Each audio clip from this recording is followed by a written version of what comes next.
Surviving infidelity. Why you should never reconcile when the trust is gone, and the red flags are there. I've lurked in here for the past couple of months too embarrassed to post my situation. Attorneys have implored me to seek therapy, however, every time I attempt to reach out, I come to the realization I have to explain my absurd, literally unbelievable situation, and I balk at following through. What can they say to me that will bring me out of the twilight zone hell I'm currently in? Nothing. It's up to me, and no one else, as I have no one. All that really matters is that I keep putting one foot in front of the other. This is going to be a novel, sit tight. My wife and I are on the wrong side of 40. We met and dated while in college. Well, dating is probably a polite euphemism. We were at best buddies, or friends with benefits. However, we both valued our friendship, very much so. We had a lot in common regarding politics, music, all that good stuff. Yet, both recognized we were too immature for a serious relationship. If I'm being honest, at that age, I liked bad girls, or the dumb ones for as long as they were fun, and moved on.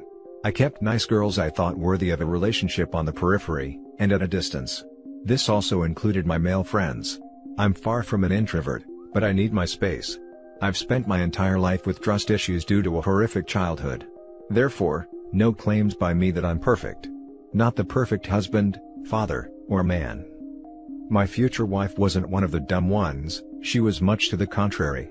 However, it was obvious she was self-destructive, liked to party in the club scene, and yeah, would seek gratification from men in the wrong ways. That kept her way off the girlfriend list, and firmly on the friend list. Despite that, during that time our friendship grew. She indeed became one of my best, most trusted friends. She told me I was indeed her best friend, as I always gave her the truth regarding my opinions on her lifestyle and decisions, which weren't helping her. She had so much potential that she didn't seem to see in herself. She was, by the way, gorgeous, and intelligent. I never would have dreamed we would end up together romantically, but we did. Due to a crisis on her end I don't care to detail, we became closer.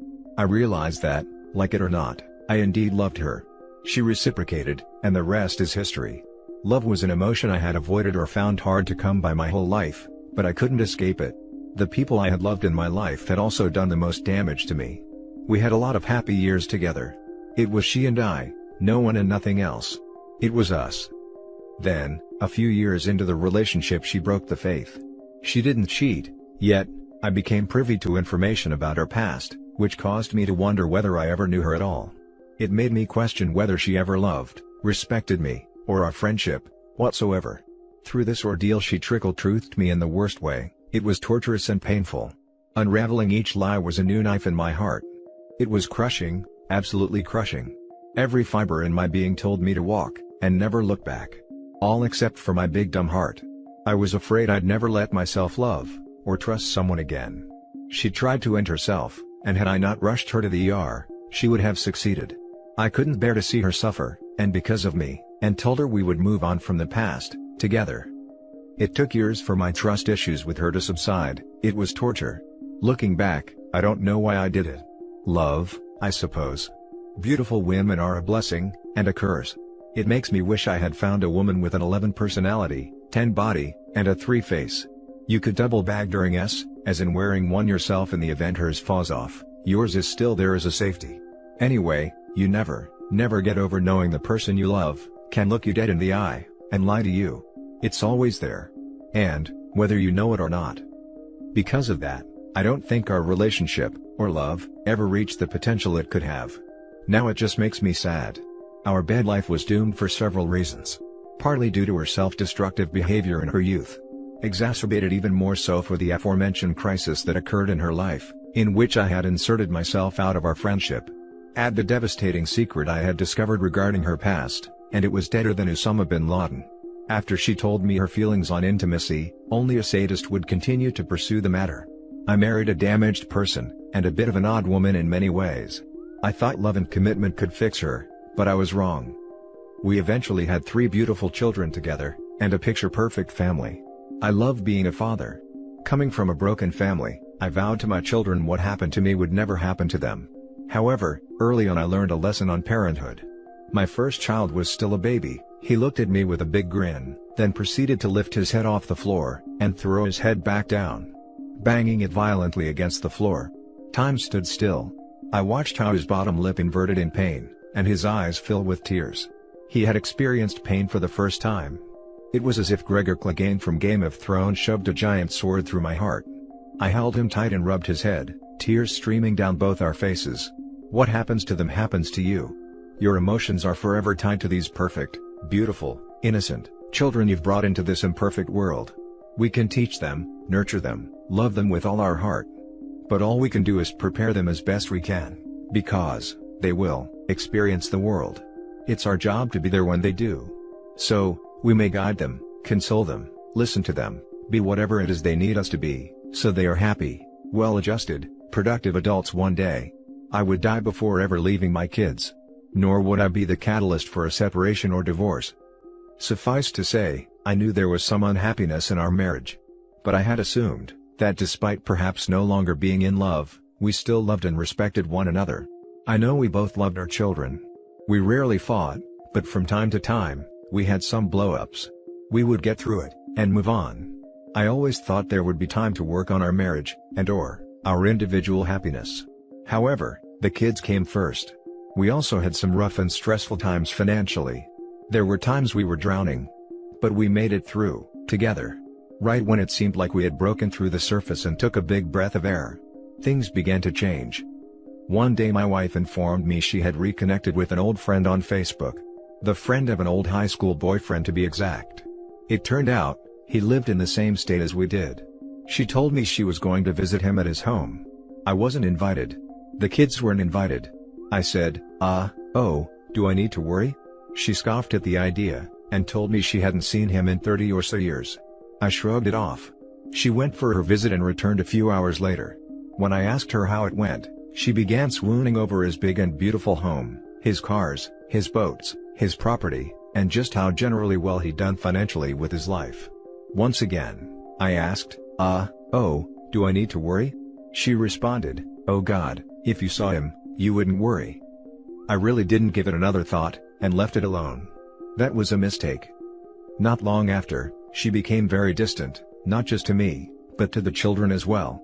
When unchecked, she would literally sit in bathroom for hours at a time. Trips to get a coffee, which had been common, mysteriously now took an hour. When I'd ask why the bathroom behavior, mystery trips, etc., she'd tell me she was texting friends, answering work emails, etc. I've never snooped on her social media, or her phone, never. By the time our kids were born, I had pretty much overcome the trust issues with my wife. That mistake was about to be revealed with a vengeance. We were locked down for COVID. She was working from home, and I was laid off. Why I'm assuming the relationship with the other guy was emotional and not physical. Her general treatment of me continued to deteriorate. She became downright mean, cold, and uncaring. She knew she was hurting me, yet, any attempt at reconciling was met with dismissal and utter disinterest. Whenever cornered, she began to throw out previous transgressions during our 20-plus year relationship, that were now ancient history. It came to a point I half-heartedly suggested that I leave.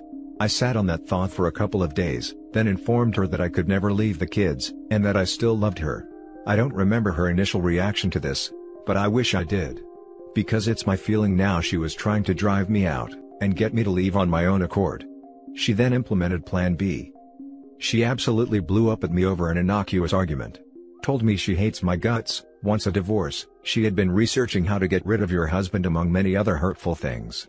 I told her I could never leave the kids, that I needed to discuss this above and beyond inflicting pain on one another. Nope, no discussion, none, just go, fait accompli. I continued to try and talk to her. How long had she felt this way? Why, after 16 years of marriage and 3 children, all we've overcome together, didn't she talk to me about her feelings? What about our children? Asking me to leave them is akin to asking me to walk on the surface of the sun. She knows this. I point out the change in her since she reconnected with her friend from the past. She denies it. I have no proof. I have a persona on Facebook, but don't even know my own login. She simply gaslights me, and asks for space. A week went by, and I became tired of walking around with my heart in my stomach. I asked her to talk, I get more of the same.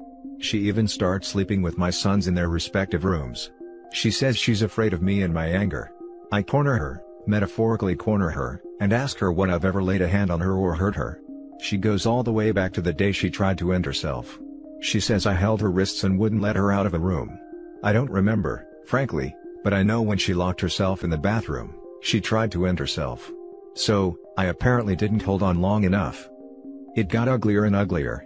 She said things, I said things, and the conversation continued to devolve. Now my kids, oldest 13, twins 11, could hear us fighting. I know how this affects kids, because that was me once upon a time. So, I backed off. An hour or so later, she is laying on the couch and apparently texting someone. Someone she deemed important enough to talk to. Me, our life, our family? Not worth discussing. I grab the exposed end of her phone and shake it while saying, "This is more important to you than 16 years of marriage and our kids." She pinches my hand and I let go. More time passes and I make another attempt to speak to her civilly. I don't remember her response, but it ended with her turning her back on me on the couch, and a middle finger over her shoulder. In frustration I poured the cold drink I was holding on her back, then left with my dog. The plan was to let her sleep, and we'd talk outside the home somewhere away from the kids. The next morning, she is gone. I call her and she tells me she is going shopping. I said great, come and pick me up, we'll shop together and talk with others around, forcing us both to be civil. She hangs up on me. A few minutes later 3 police officers arrive to arrest me for domestic-related charges. Specifically, touching her phone, and pouring a drink on her. This constitutes domestic simple A, 2 misdemeanor charges. I've never stolen a candy bar, have no police record whatsoever, but I'm put in cuffs in front of my neighbors, photographed, booked, and put in a cell. I'm thinking any minute she's going to come and bail me out, having no idea they'd actually arrest me. Wrong. She never went shopping, she went to the police department, told them she feared for her life and the children's safety. She files for a restraining order, creates a made-up sense of a cycle of violence throughout our relationship, which never occurred. She is granted a restraining order, and I'm not permitted within 300 yards of her, or my children, including our home, until a hearing a full month later. If you're still reading right now, you're going, wait a minute, this guy isn't telling us something. Or, he is minimizing what he did. He hit her, shoved her, pushed her through a window, beat her with a bat, threatened her, something. Nope.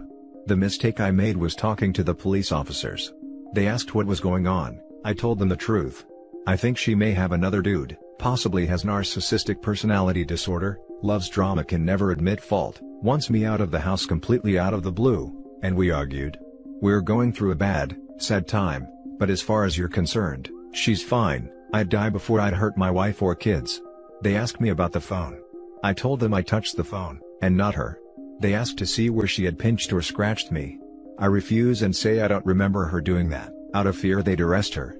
They ask about the drink. I said yes, I poured a drink on her, after the one-finger salute she gave me. They all laughed. The ranking officer says, "Do you know how I know you're telling the truth? She told me basically the same story, but I still have to take you."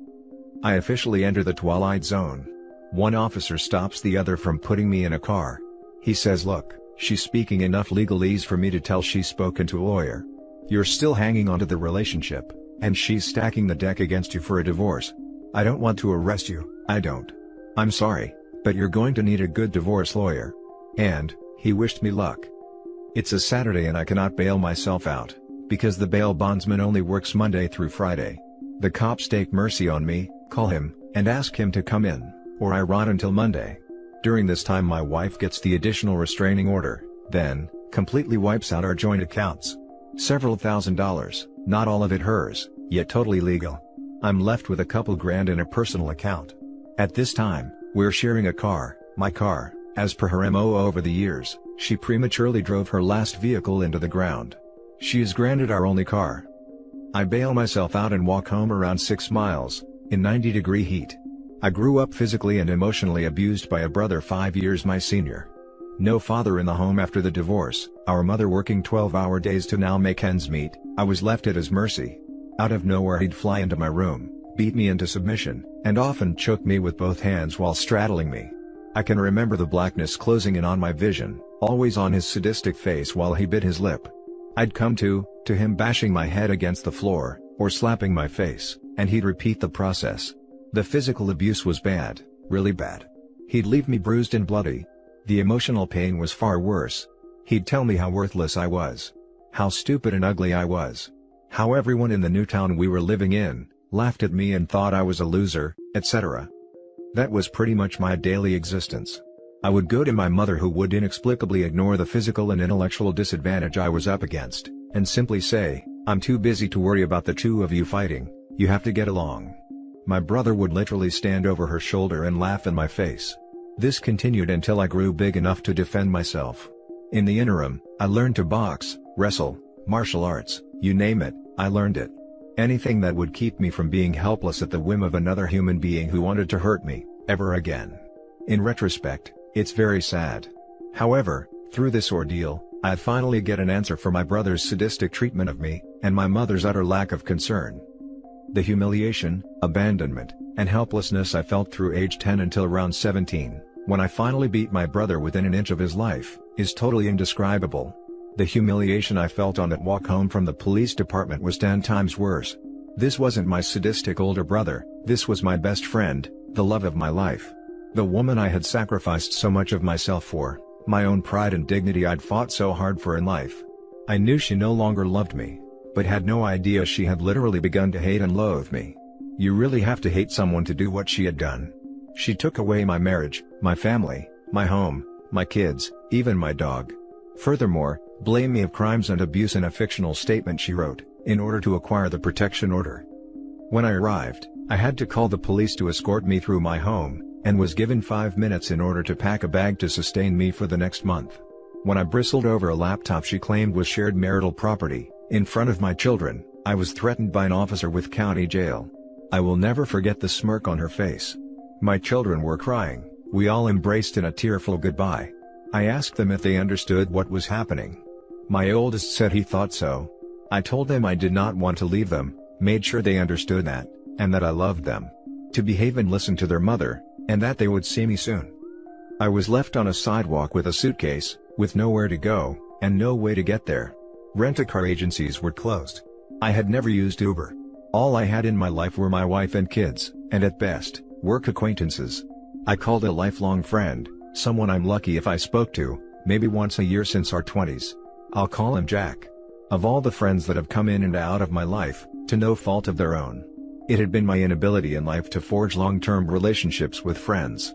Jack just happens to be 1 in 7 billion on this earth.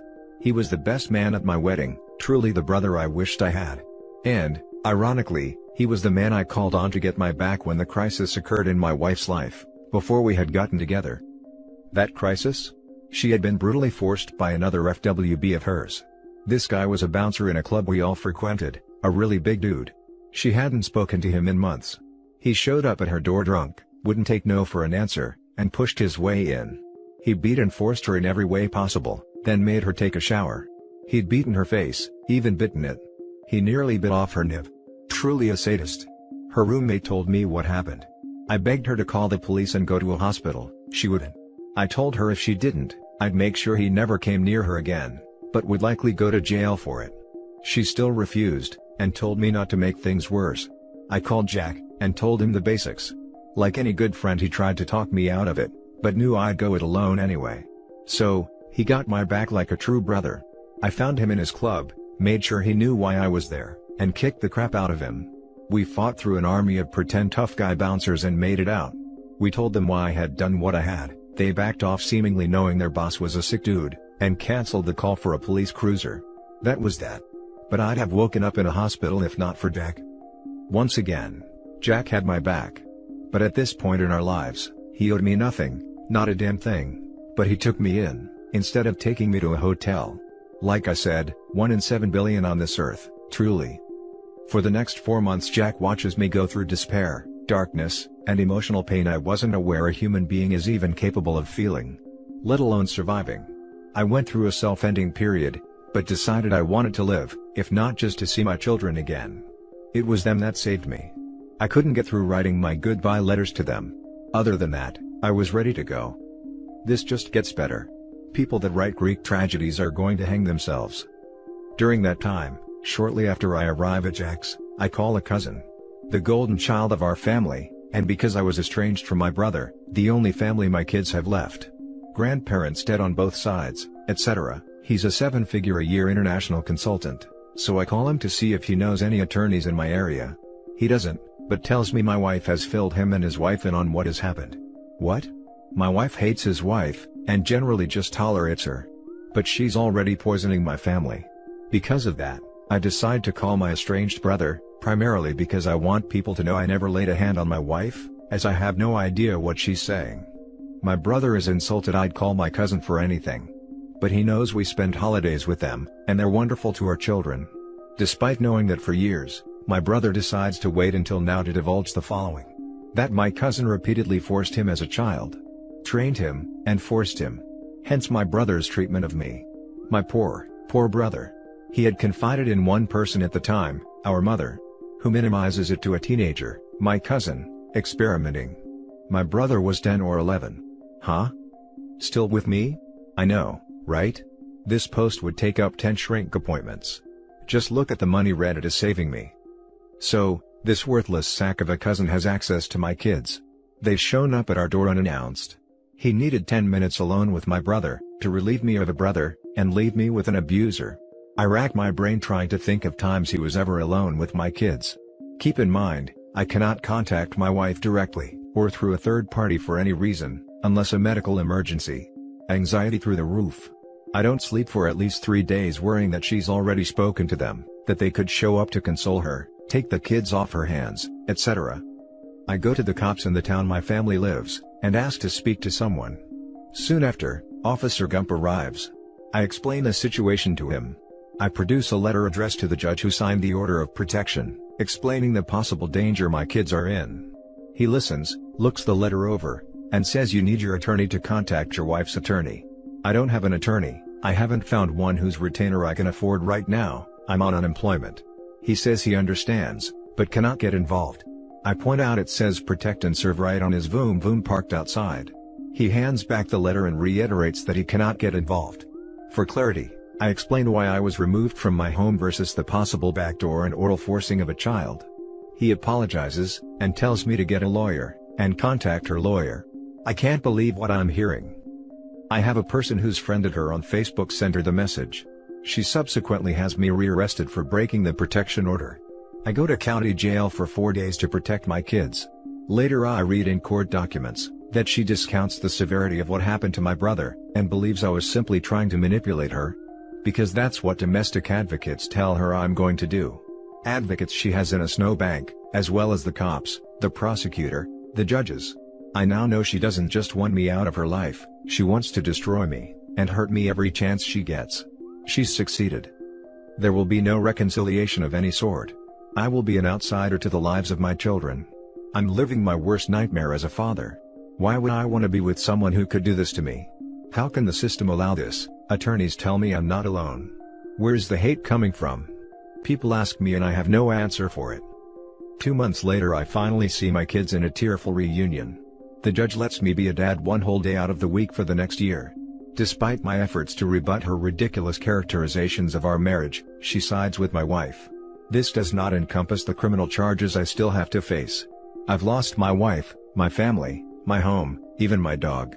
How much more punishment do I deserve? And for what? It comes down to character.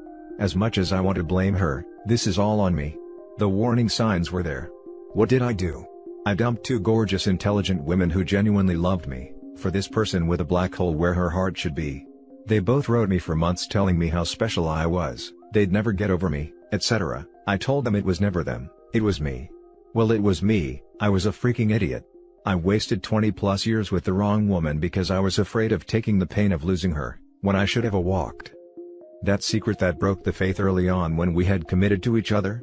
She had been an escort for years, and while I had known her, fooled around with her, and later defended her honor. Everyone knew but me. Her roommates, her friends, classmates. I was the big dummy. Did she do it for the money? Nope. Unlike mine, her parents paid her tuition, her rent, whatever she needed. She came from money. But her character and self-esteem were lower than snake crap. But I made the choice to build a life with someone with that past, and paid the price. I put myself nowhere, with nothing, and no one, as I'm pushing 50. All my life, I feared abandonment and being let down, only to make decisions that led to exactly that. I have no one to blame but myself. Moral of the story? Lack of trust can heal, but not the core of the person that produced it. Don't waste years being unhappy. Don't ignore the red flags, take the pain, and walk. Don't be me. I'm moving into my new apartment this month, and continuing to endure the new normal as best I can. Each day, I still wake up thinking it was all a nightmare, only to find it wasn't. She has yet to file, but that's only because she can't afford it. I begin my new life, alone, a long-distance daddy. Thanks for listening. Now for some comments. She can afford a lawyer to go to the lengths to prevent you from seeing your kids, but can't afford a lawyer to divorce you?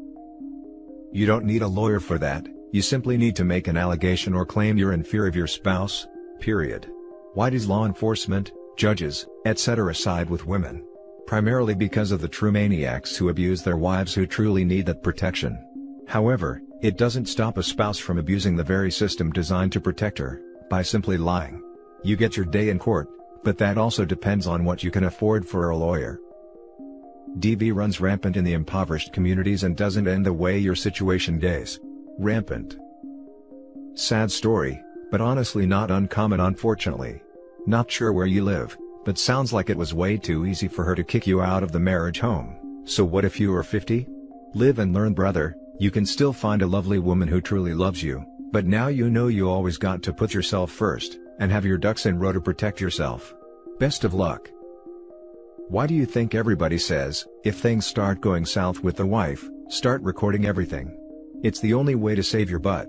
Majority of the time the allegations, if you can't disprove them, are enough for you to be in deep crap. And that's the end of this video, folks. As always, leave a comment and hit like and subscribe. And if you want more of this content, turn your notification on to get updated on the latest videos, and I'll catch you in the next one. Stay safe.